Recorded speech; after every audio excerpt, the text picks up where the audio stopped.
Hi, and welcome to Deep Leadership. I'm your host, John Rennie. Today, we're going to be talking about an often ignored subject of leadership, mental health. Being a leader is tough, and if you don't actively manage your mental health, like your physical health, it can lead to a disaster. My guest today is Evan Whitehead. Evan is a highly successful leader who experienced this firsthand. He's now developed a process to help leaders better manage their mental health. So, are you ready to dive in? Let's get started.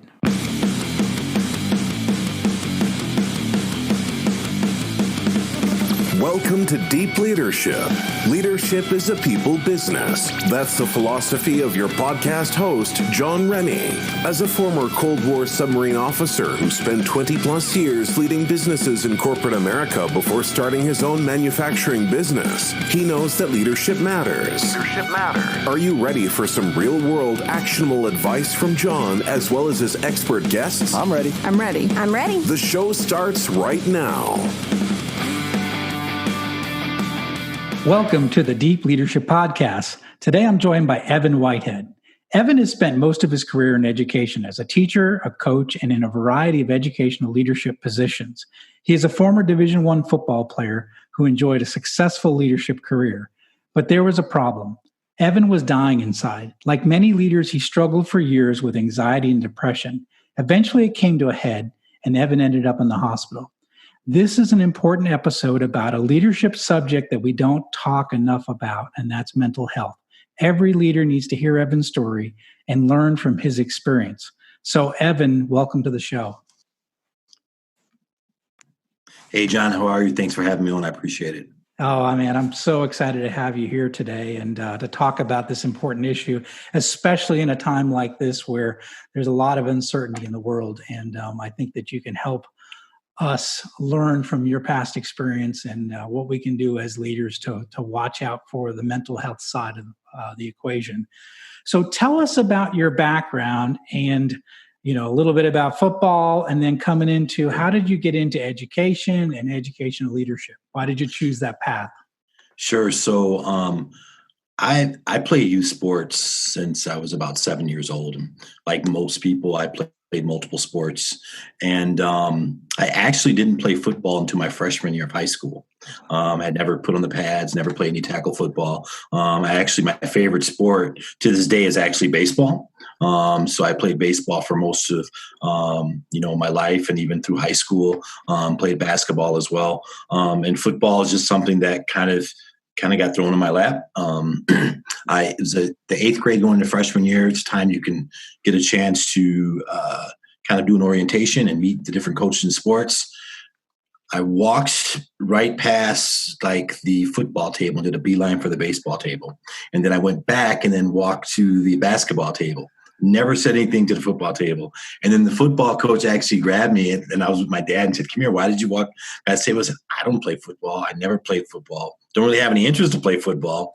And he was like, "You know what, you should think about it." So that summer, worked out as a freshman. I liked it, had a good time. I actually played quarterback. I was a pitcher in baseball, so I had a good arm. Was pretty athletic at the time. And then my sophomore year, we started going into the season, and it was actually the summer that we started doing workouts.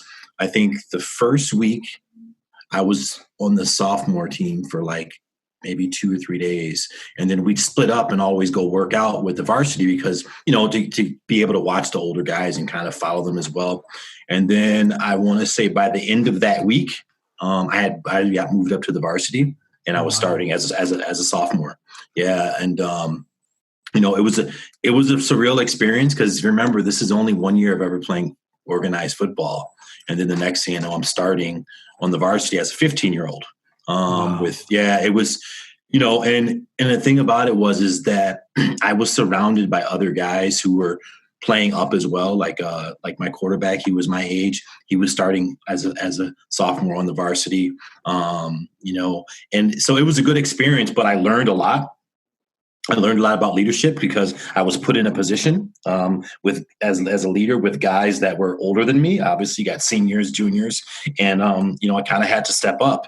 And I think that my coach was really good because he put me in a situation to lead, right? But he also didn't make sure I wasn't in a situation where I would fail.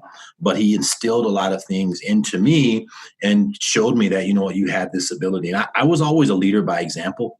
You know, I wanted to show what I could do, you know, on the football field, and kind of, you know, did that, and people followed. And then, you know, off the field, you know, in school, in high school especially, you know, I was always very vocal in class, was very firm in what I believed in, had a chance to take some pretty rigorous courses. And, you know, the irony was that in those classes, I was the only African-American student, you know, so just doing that and kind of having that was a kind of sense of a leadership for me as well. But I also was part of clubs and activities. So we started a cultural awareness club in my high school, and I was one of the founding members. So that was kind of leadership aspect for me. And then obviously through sports, whether it was basketball, whether it was football or baseball, you know, I was always in a leadership position. I was captain for multiple years in high school. And then I had a chance to earn a Division I scholarship. And, you know, that was an eye opener for me because I thought I was pretty good, but then I got around some other guys. You get around the country and you realize like everybody's good in high school. Everybody's great in high school. And then you get there and it's like, you know, it's a different type of, situation because you really have to prove yourself, right? You have to put in the work. And, you know, for me, football had kind of been easy for me, but it was easy because my coach was very disciplined and had us work hard. So our practices were harder than the games. So for me, you know, it was kind of a cakewalk, and I didn't realize exactly what was, you know, the potential that I had. So, you know, that was my freshman year in college. And then I actually ended up transferring and going to junior college. And then when I got to junior college, I was actually captain twice. I ended up being an all-region football player there, won a bowl game, and then got to a championship gold bowl game another time. So just still another leadership position. And, you know, for me, I like not to be, you know, arrogant, but just the truth. Like, John, I've always been a winner. Like I've always won. I don't remember not winning. Even, you know, my freshman year in college, we were conference championships. You know, we went to a bowl game, you know, so like I'm used to winning, and I'm used to being in situations around other leaders where I can learn from.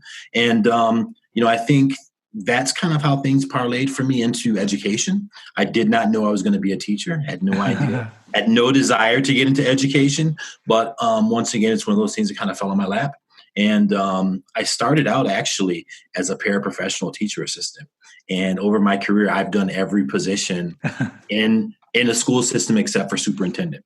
So, you know, it's just something that, you know, once again, kind of someone saw something in me and said, hey, you ever thought about this? So it went from being a teacher leader and then kind of being a dean of discipline, another administrative role. And then I became assistant superintendent. So all these leadership roles and positions that I've had, whether it was sports and whether it was professional, you know, kind of fell in my lap, but it was just by me doing what I usually do. Like I wasn't trying to, I had no desire to say, I want to be the captain, or, you know, I feel I need to have this particular title. You know, for me, it was just about doing and completing the task that was in front of me and doing it to my best ability.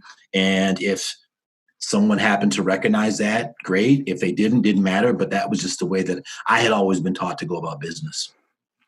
Really interesting. So, you know, like you said, you mentioned in your whole sports career and even coming into, you know, school and into leadership positions, you were a winner. You had a history of winning. You were put in very difficult situations. As you mentioned, you had a coach that worked you harder in the practices than in games, right? Yeah. So you had overcome adversity many times. You can't play at the level of sports that you played at without having overcome serious adversity, right? You've lost games, you've won games, you've come back from being behind. So you've overcome adversity. So you've done a lot in your career at this point, getting into educational leadership. So you would strike me, your story is one of success and one of someone that no matter what they do, they succeed at. But there was a wrinkle to the story, right? Yeah. So, you know, you mentioned to me, we were emailing back and forth. You mentioned to me that there was a period where you just felt dead inside. Yeah. Talk a little bit about what happened throughout your career that put you into a kind of a downward spiral. Well, you know what? I think that there are a couple of things that, I think put me in a certain situation. One is that, I had some experienced some early trauma as well that I didn't really discuss, didn't talk about. And then also just the fact that I think, I realized, especially for sports, is that like, I didn't love sports. I just happened to be good at it. Does that make sense? It does, yeah. So like the passion for me, eventually, like I didn't have that passion, but I was kind of pushing through, like, and I had a little bit of imposter syndrome, in terms of putting that face on and wearing that mask. And I think that also carried over into like my personal and also professionally, right? So I'm putting the face on and, everything looks good, sounds good, appears good, but, I really wasn't happy, at times, or like I felt that, maybe I didn't deserve to be in a certain situation that I was in. And part of that comes from, just the fact of like, in athletics, and also through other things, when you're taught to like the difference between pain and injury, right? You're taught to push through, right? You're like, you see adversity as a time to grow. You're taught that. Right. But then what happens is you almost get conditioned to think that it's okay to go through adversity, not realizing that like every time you do that and it's consistent in the frequency, it actually works in a negative way because your body and your mind is not really supposed to respond to adversity or almost like a trauma all the time, right? So what happens is it's good for when you need to, for survival, when you need to overcome something, you're playing sports, you have adrenaline, or like yourself, you're in the military, things of that nature, you understand. But that's not supposed to happen like often because your body needs time to recuperate. Your mind does because it goes to a different level. It shifts. So I think for me, part of that just carried on to my professional career. Like, oh, okay. Do I need to take a sick day? No, not really. I'm not that sick, right? Right? You probably as an entrepreneur, right? You're thinking, I have my business. I got to be there for my people. I got to make sure I do that. So I got a little cough. I'll go in either way. Or the other part is we don't want to take vacation time. It's almost like we feel guilty about doing that. And I think the higher up that you are in leadership, whether you're your own boss in terms of being an entrepreneur, or you're in corporate America or in education, it's almost as if like, the example that you set in terms of taking time for yourself is not a good model for the people that you serve or the people that work under you, right?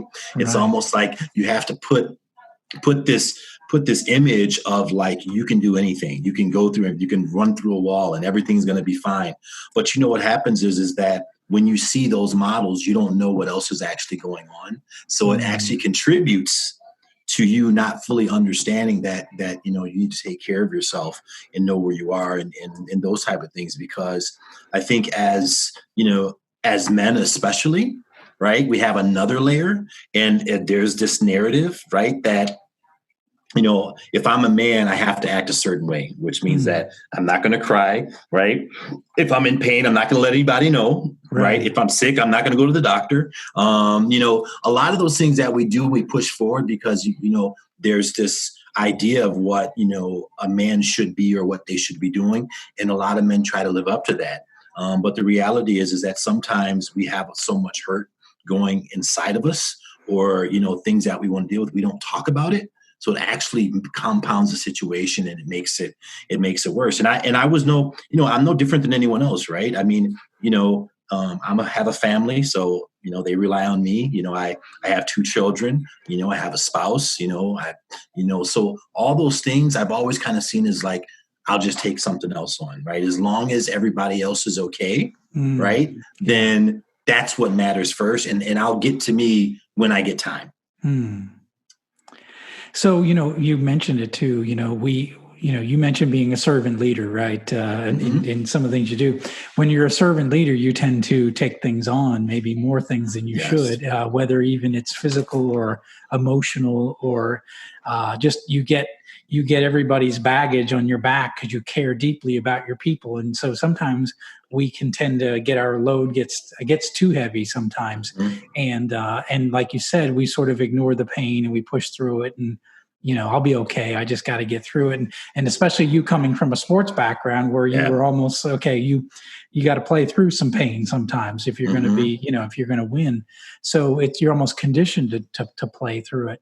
And I think I always talk about a lot about staying physically strong when you're a leader, right? It's really important, staying physically strong. And I also believe you should stay mentally strong and also spiritually strong as well. You got to be on all three fronts. You've got to protecting yourself, because if you don't, if you as the leader fall, right, and you don't put your mask on first, right, before you help others, then the whole organization could potentially fall. So talk about if mental health is an issue that we don't talk about too much in leadership. We talk about accounting and marketing and people maybe sometimes, but we don't talk about mental health and the stress that leaders feel and they internalize.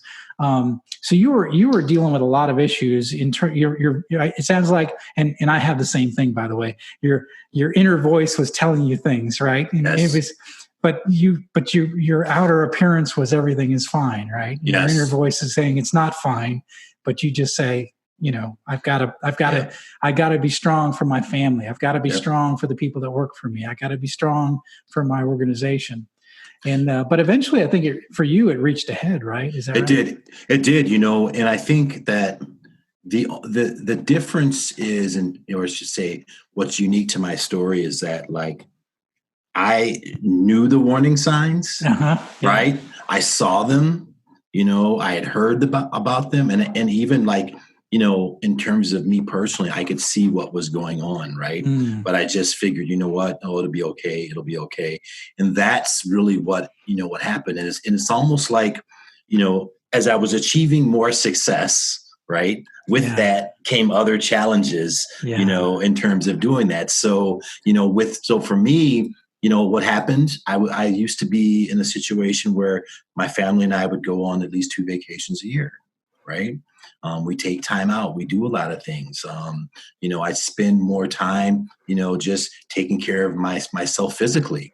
But, as the more successful I became in my profession, I actually start letting those things go by the wayside. Wasn't taking the vacations with the family, wasn't even taking vacations, by myself or with my buddies. I would not take vacation time, period. I was this person that would have days that would carry over, and I would have to be told, you got to take your vacation days because you can't take them over. That's how I wouldn't take sick days. All these things that eventually were building up, and I think that's a combination of one, always looking for the next thing, right? I had to do better. I had to push, had to it was comparing myself to others, which is one thing you don't need to do, but oftentimes it happens to a lot of us. And I was trying to get to what was next all the time. And then the other part is just, feeling that it was never going to be enough. So I was always chasing, always trying to do more. But in turn, I wasn't taking the time out for myself. And then what would I do? It would almost I'd feel bad when I did take the time, right? I feel bad and feel guilty about it. And, it's something that, for me, when it got to that point, honestly, literally, I didn't have a choice, right? So it wasn't oh, great, Evan, great, you realize. No, it was now your mind and your body are going to tell you to stop, right? It got to that point where I couldn't continue anymore. My body wouldn't let me. And I think that's something that I would say for anybody is one of the reasons why I speak so openly about mental health and mental health awareness is that, I don't ever want anyone to be in a similar situation that I was in, because the whole point is that your world stops, right? And you also get a chance to reflect and realize what's really important in life. Yeah. Right. And what are you really valuing? And that's kind of, what I speak about now in terms of, understanding mental health and mental illness, right? We all have mental health, right? But the illness comes into play because we're not taking care of ourselves. Just like when we know we have physical ailments, we should go to the doctor, get them taken care of. Right. But when it comes to mental or emotional, we brush it off to the side. And I think that, right now with everything going on with COVID and the pandemic, that was a traumatic experience, right? Or it was a trauma, but everyone may have internalized it differently. But our world stopped, Yes. like literally we were all like going to the store, going to the restaurant, going into work. And then all of a sudden you had these shelter in place, agendas that were going on. You couldn't go to the store, basic things like all of a sudden we couldn't find like toiletries, right? Yeah. Like and we would have never thought probably in the whole time we've been alive that there would be a time where literally basic necessities were hard to come by. But that's how quick the world changed. And I think, for a lot of people, it was challenging. And, I think that part of that comes from, where were you before that time? What did you put into, what type of work did you put in to be anchored to and be centered, right? Because at any time, like storms are going to come, right? But how are you prepared to go through it, right? Mm-hmm. And during COVID and during this pandemic, people have two choices. They can either survive or thrive. We'll be right back after a quick word from our sponsors. Deep Leadership is brought to you by Strikeforce Energy. Strikeforce Energy is a veteran-owned company founded by a Navy SEAL, and their products are all made in the USA. Strikeforce Energy is a liquid flavor pack that you can add into any beverage. It has 0 calories, 0 carbs, and 0 sugar. Each pack contains 80 milligrams of caffeine. Strikeforce Energy is offering a discount to all the listeners of Deep Leadership. Go to strikeforceenergy.com and enter the discount code I Have the Watch, one word, for a 20% discount on every order. Deep Leadership is also brought to you by my Amazon best-selling book, I Have the Watch, Becoming a Leader Worth Following. This book is filled with 23 short stories on how you can become a more effective leader. It's super easy to read and most people finish it in less than 2 hours. Go to ihavethewatch.com and click the large orange button for signed copies. Enter the discount code I Have the Watch, one word, at checkout for 20% off your order, and domestic shipping is always free.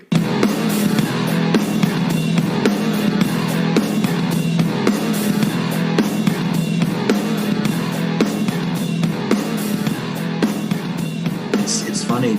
Everyone would say, I wish I had more hours in the day. Yeah. Right. Yeah. Or man, I wish I could spend more time with my family. Or right. And then right. Everything that we always wish for, maybe it wasn't how we thought it would come, but it came. And so what did we do with that time? Right. Did we find a way to get back in touch with something that we've been doing forever? Did we find a time to reconnect with family, friends, what else what things did we do to make the best of this time, to figure out, do some deep searching and some reflecting in terms of how can we get better. And, John, for me, this is where, I talk about now my 3 B's, my balance, boundaries, and breaks coming. Yeah, that's what I wanted to talk about. That is really powerful. So talk about, so you, if I understand it right, as you were going through this crisis in your life, this came to you, these 3 B's. So explain what the 3 B's are and how they are important for leaders in terms of maintaining good mental health. For sure. So, my 3 B's are balance, boundaries, and breaks. And I refer to them as my 3 B's because, obviously they all start with the letter B, but also, it's kind of a double entendre because it speaks to being present and just be, right? Yeah. And this came to me actually while I was going through my crisis and I was healing. And what would happen is I was going through my healing, certain words would come to me, and like balance kept coming up, right? Whether it was me self-reflecting or doing a self-assessment or working with others and working with my doctors, like this whole theme of balance kept coming up. And I didn't think about it as balance before this happened. And I was like, yeah, I didn't really have balance, right? Like I didn't put like time, energy, and effort into things that were going to be reciprocal, right? I didn't balance like, what I was putting into my body, like the food I was eating, the rest I was getting, right? I like when I was feeding my mind, like I stopped reading. Like I wasn't really trying to grow and get better in that way. And then even my spirit, like I wasn't putting that into it. And I was just hoping everything would fix itself. And I think that's a huge component for leaders, right? Everyone says, how do I find balance? What do I do? And for me, that's the key point is figure out what's a want, what's a need, and learn to prioritize. And doing something simple as, hey, taking a notebook and just start jotting things down, everything that you have to do and determining, is that a want? Is that a need? Or is it a priority, for me to do that? Because if it's not, you don't need to do it, right? Because we can put so much into other things and never get anything back on it, right? And oftentimes we think about, well, I'm a good person and I'm doing this, well, then I should get it back. But the reality is everyone isn't like us, right? And sometimes our expectations are higher for other people than they even are for ourselves, and we get let down. So that happens a lot. So that's kind of the balance area. The next one is the boundaries. And I talk about this because it's not so much about the boundaries that, always of others people and understanding the boundaries of others, but, it's really about our personal boundaries, right? We often don't say no, right? We say yes to everything. Yeah. And especially as leaders, right? Oh, I'll do it. We need someone to do this. I'll do it. I was that person that I never would say no to anything. You know what? If it was sports, hey, you know what? Can you go do this? Sure. You want to lead this drill? Sure. Can you go work with these guys to help them out? Sure. Can you stay a little later for practice or come in early? Sure. You're going to come work out on the weekend? Sure. And then when it became professional, same thing. We often have like this competition, so to speak, of like who's going to come in the earliest in the office and who's going to leave the latest, right? Yeah. And as leaders, it's almost hard for us to give ourselves permission to say, it's okay. I don't have to stay 2-3 hours after everyone else is gone, right? Yeah. That's not a requirement, but this has been ingrained in us in thinking that's the way we have to do it. And we have to give ourselves permission to say no. Because the reality is, if we don't say no, other people aren't going to tell us no. They're not going to say, no, Evan, you really shouldn't do this. It's okay. You're taking too much on. You may get a couple people that may look out for you, but at the end of the day, you have to be your number one advocate, right? No one else is going to be a better advocate for yourself except for you. And that's where the boundaries come in. Being able to say, nope, you know what? This weekend, I have plans with my family. It's Friday. I'm not going to stay at the office late because my family is waiting for me to come home, right? Because we have something planned. I was that guy. That stayed at work where my wife is texting me. My wife's calling me, hey, you're supposed to be home, half an hour ago. I'll be home in a minute. Well, then an hour passes. You're supposed to be home an hour and a half ago. And before you know it, like I couldn't say no. And I felt guilty about leaving the office at a certain time. So now all of a sudden, I've now pretty much ruined the whole weekend that we had planned as a family. Yeah.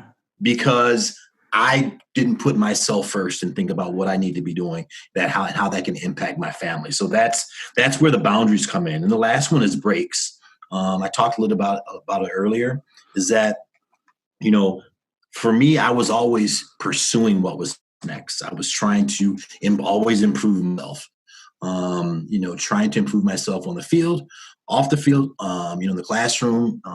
Even when I was in undergrad, I even pushed myself so much that I took the equivalent of two semesters in one semester. So I took 24 credit hours. Wow. And I still got a 3.0. Right. So like that's unheard of, right? Most people will take, 4 classes of full time. I took 8 courses. Wow. And I was working part-time. and that was my mentality, right? I'm going to keep going until, unless I can't bring myself into school, and then it carried over to unless I can't bring myself into work and I'm physically ill and like I can't move, then I'm going to do it because anything else is unacceptable. And that caught up with me, right? That caught up with me. And we have to give ourselves permission to pause, right? Our society, we move so fast, right? Everything, everyone's expecting a quick turnaround, and we don't take time out for ourselves just to breathe, to appreciate all the things that we have going on. I didn't do it. It didn't matter. Like, yeah, sure, I would get a promotion or get a new position or something great would happen. It was almost like it was checking off the box and moving on to the next. I never gave myself a chance to just, to be in that space, to be self-aware and to think about that and understand and enjoy it. So that's the breaks, taking that pause, in life. And for me, I started doing that through meditation and through mindfulness. I'm a mindfulness practitioner. I meditate faithfully every day, sometimes multiple times during the day. And for me, like the way I practice my mindfulness, my meditation is very simple. It's almost like, for the person that doesn't like meditation, you need to meditate with me, right? So I like literally I'm talking 10 minutes when I get up in the morning, and it literally is just about being peaceful and just allowing your mind to just be at ease and understand that there's going to be thoughts that are going to come in. Thoughts are going to go out. You may hear, like if it's early in the morning, birds may be chirping, or car may be passed. That's okay, but just those 10 minutes and just focusing on like your breathing, right? You'd be surprised how simple something like that has such a big impact on starting your day, right? And because you're centered. I think it's great. I think we live in a time where everything is 24/7 and how many, whether I don't know what the statistics are, but how often we look at our phone and we look at, notifications and we're on social media and the TV is 24/7 news and we're just bombarded and we as leaders are, hey, I got to get this done. I've got actions. I've got to get this, and this. And so we're always focused on getting things done. And we don't take that time to just be quiet, be still, listen to our thoughts, just slow our bodies down. I think it's in our nature to do that. We've done it for centuries, right? But we don't do it anymore in the society we live in. And I think it's taken a toll on people. I think that's part of the reason why we are stressed like we are. We are inundated 24/7 with all these signals, all these messages, everything, and I think it's overwhelming. I mean, it's why young people are struggling with depression when they have everything, that they could ever imagine is at their fingertips, and it's causing depression and anxiety because it's too much. Our brains can't handle all this input and all this information. We need that quiet time and that time to slow down. And I think it's really important. It is. And for me, like that, a lot of that was a root to my, anxiety that I was experiencing, right? Always moving, always getting some type of notification, an email, a phone call, a text message, and then kind of what was next. And so for me, mindfulness has been great because it slowed me down, right? Even as simple as now. So if I have so my phone rings, right? I actually breathe and pause before I even answer it. Right? How often do people try to answer the phone in the first ring, right? Or even the second one? Like, okay, the phone's going to ring multiple times, and it's okay if you miss the call, just call them right back. But we almost jump, right, to try to answer a phone or a text message. Pause for a minute. You'd be surprised, what that does. It just like calms you so much, like, your blood pressure decreases, heart rate slows down. Just taking that time to breathe and pause and allowing yourself to do it and not feel guilty about it. Yeah, that's really important. So when you talk breaks, it's in the day, but it's also, I would imagine, as you talked earlier, it's also taking that time to make sure you have those vacations and those times where you can physically get away from your work environment to be able to recharge and to, and to spend time. Because I think that's when your mind kind of resets itself. You're like, Does. I really have, I know for me, at least, the times that I've had a chance to, like when my wife and I will take a vacation, maybe at the beach, and we always will get up early and walk the beach for the sunrise. We want to see the sunrise. And just that time, just kind of wandering through the beach, watching the sunrise, looking at shells or listening to the birds, it's all of a sudden like life slows down a little bit, and you can just say, and then you're almost thankful for all the things you have, and you realize, wow, I've come this far in my career, or I've done these great things. And you sort of, instead of thinking about all the things that you aren't, you sort of appreciate all the things that you have and all the things that you have done in your career. I think it's those quiet times, I think, help you reset and refocus. And then you're ready to go again. When your vacation is over, you're kind of ready to go again. I mean, there's a reason why people take vacations and why we have time to do it.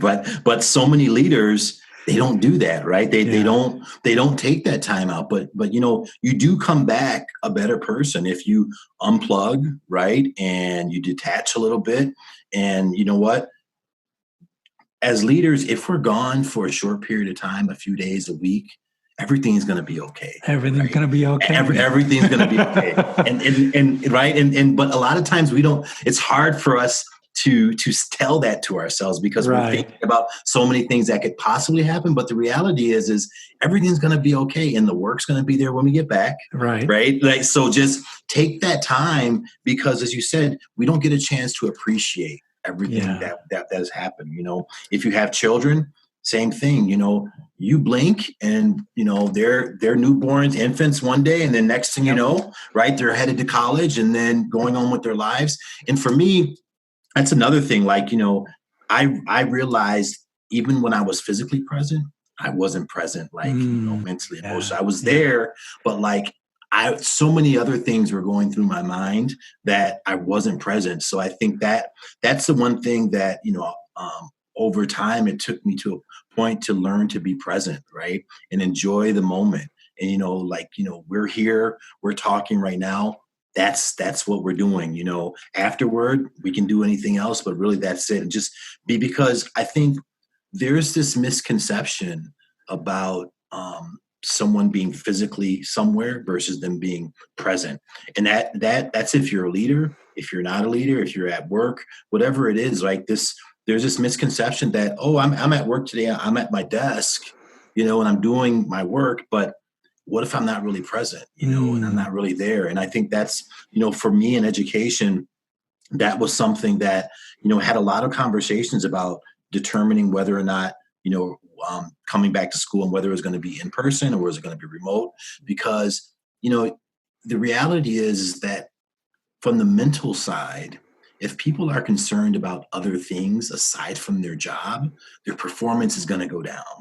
Right. True. So if I'm concerned about, I have a loved one at home that I take care of, or that they're immune compromised, or my child may get sick, as an educator, as a teacher, am I really going to be present for the students that are there?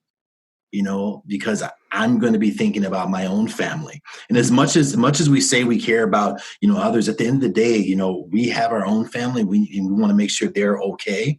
And I think that if we can't do that, it's going to take away from what we're supposed to be doing. So just working on being present and allowing people to do that, and figuring out, like, is this really worth, what's the trade-off, right? So I think a lot of those things, I think, are going to be coming into play as we move forward. We don't know what is going to take place over the next 6 months to a year, but I think that, I would just hope that if people are listening and what they're thinking about right now is taking some of those tips and just trying to make them practical for yourself, right? Don't rush and feel, okay, Evan talked about 3 B's. Okay, now you got to try to do this, this, and this. Do not do that. Do it's not, on my to-do list. 3 B's. Right. And that's exactly what I don't want you to do. Like it really is taking it at your own pace, but a little bit at a time, and figuring out, what works best for you. For me, the mindfulness meditation is something that I have in my daily routine. That's what I do. It works for me. It may not work for everyone, but there is something that you can probably connect to and anchor yourself in, so that you start following those 3 Bs and incorporate them so they can be pillars into your life. I love it. This is really powerful. So balance, boundaries, and breaks, the 3 Bs. So what's the plans next? What are you doing with these? Because I think this is a powerful message. And what are you going to do with this? And, so I'm excited about what your future with this. Well, the first and foremost, anytime I get a chance to speak about this and share my message, my personal story, and also about the 3 Bs, I do it. So, I come on podcasts like yours and talk about it. And, for me, it's just being able to tell my story and then also to scale it, right? Having an impact and be able to scale it, because, if I don't tell my story, then who else is going to tell it for me? And there could be someone else that needs to hear it right now as we're talking. So that's the one thing. I also have partnered with a global mental health initiative and campaign. Same here. And that's Eric Houston started that.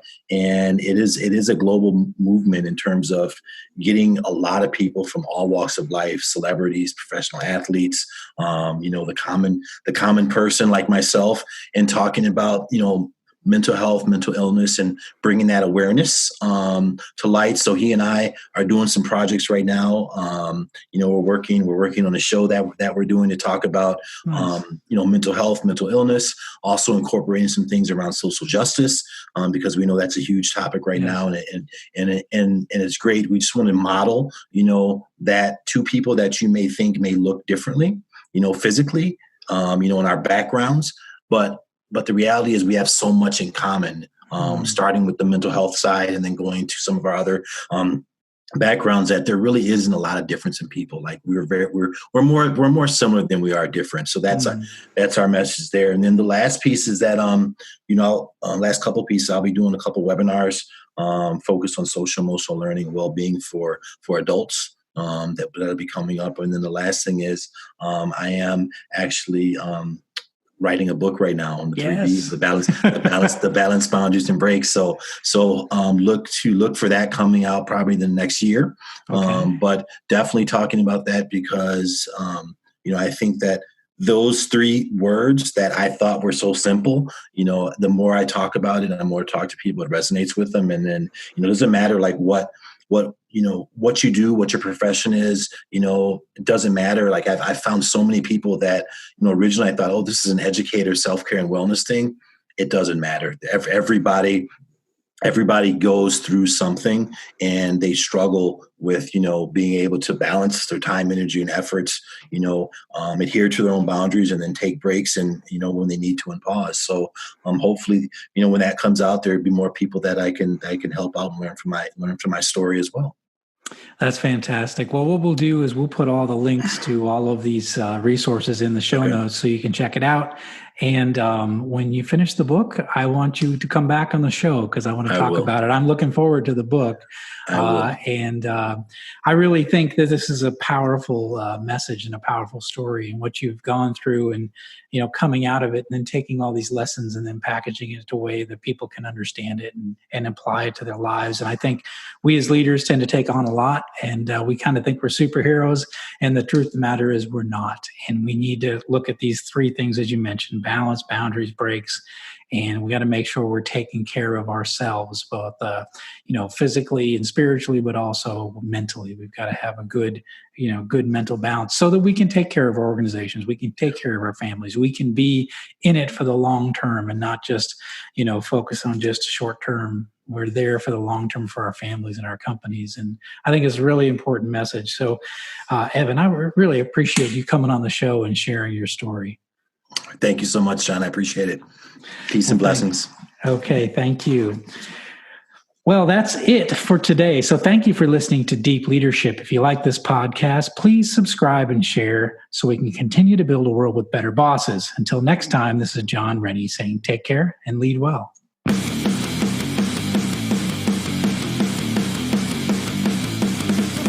Thank you for listening to Deep Leadership. Thank you. Thank you. Thank you. Thank you. Thank you for all you do. We hope you enjoyed today's episode. For more information and updates, please visit our website at www.deepleadershippodcast.com or johnsrennie.com. Until next time, take care.